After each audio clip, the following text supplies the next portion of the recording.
We continue to follow breaking news this morning out of Pickens County. SLED is investigating a shooting involving law enforcement. Our Jameer Reed has the latest on the investigation this morning. Well, according to investigators, the shooting happened late last night. The Pickens County Coroner's Office says they responded to the shooting in the area of Pace Ridge Road and Pumpkintown Road. Pickens County Dispatch said the case belongs to the South Carolina Highway Patrol. We're told SLED will be releasing more information this morning. However, as of now, no other details have been released. We'll be sure to keep you updated here on air and online as we learn more. In Pickens County, Jameer Reed, WYFF News 4. Thanks, Jamia. Now to a new Rawson Reports. Look around the room. You may be wasting money right now. You don't know how, but that's why our Chief National Consumer Correspondent, Jeff Rawson, shows you how to save hundreds on your yearly energy bill. Did you know you're spending money right now, even on your electronics that are off or in sleep mode?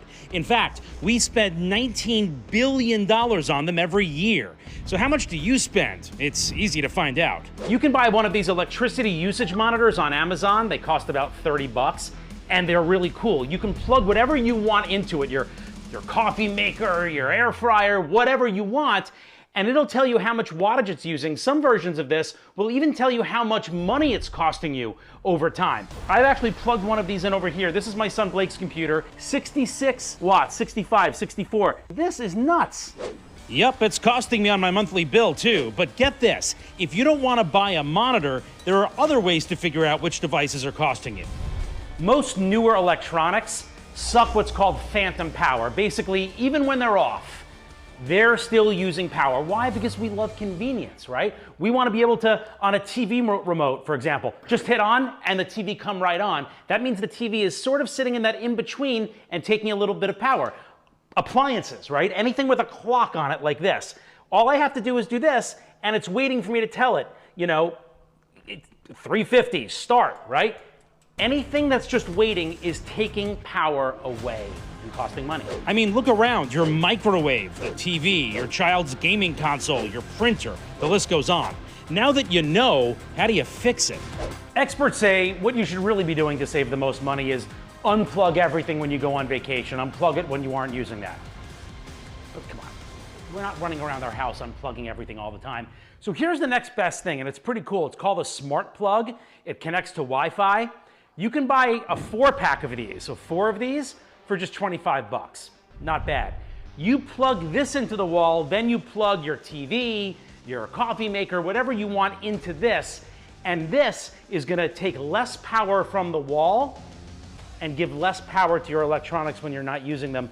Now this does use a little power, but it's so insignificant, it's the best way to go, and you can save up to $200 a year. Yeah, doing all those things from unplugging to getting those smart plugs really can save you big. Another way to save, if you have to go shopping for a new major appliance, make sure they have this Energy Star sticker on it. That'll tell you the appliance is energy efficient. That'll also save you money on your electric bill too. That's all for today. Back to you.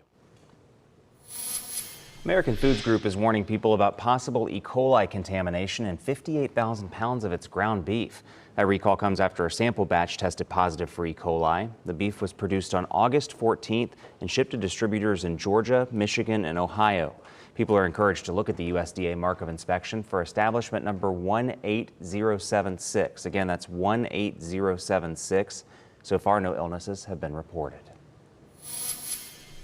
A Korean war soldier and Greenville native will soon be buried in the upstate. Army Private First Class Albert Gosnell was reported missing in action in South Korea in 1950 when his unit was forced to retreat. He was just 18 years old.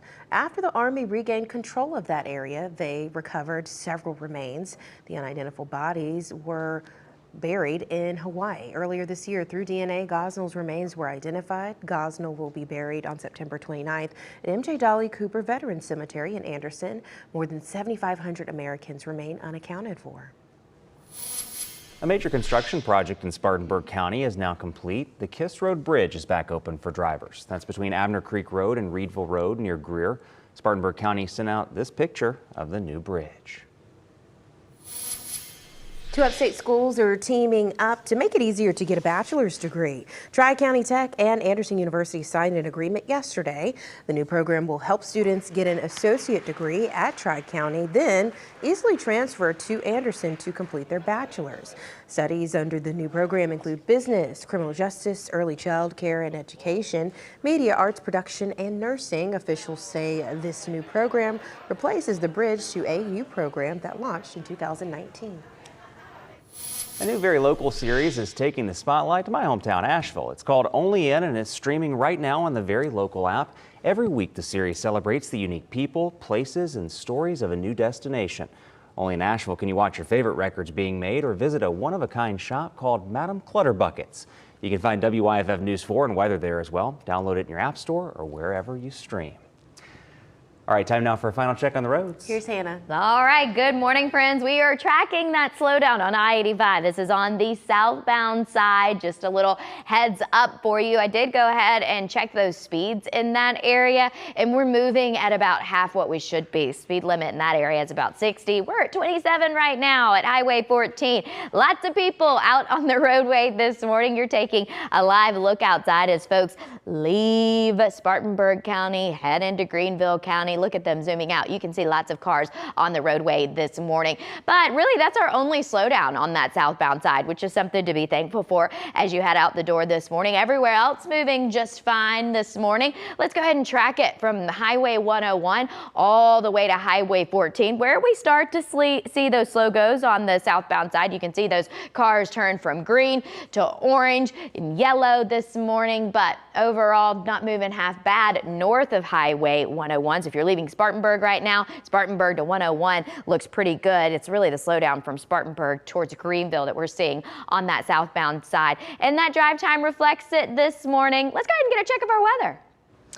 Well, live look out at Lake Hartwell showing just a beautiful start to the day. Sun isn't up just yet, of course, but I'll tell you, it just feels good. It looks good, and it's going to be a pretty nice afternoon. Just a reminder, an increase in clouds later today with a high near 80 degrees. So if you liked yesterday, I think you're going to like today. But again, those increasing clouds toward late afternoon. We'll get into the mid 70s in the mountains today. Let's take a look tomorrow. A little bit more sunshine, but look at these temperatures.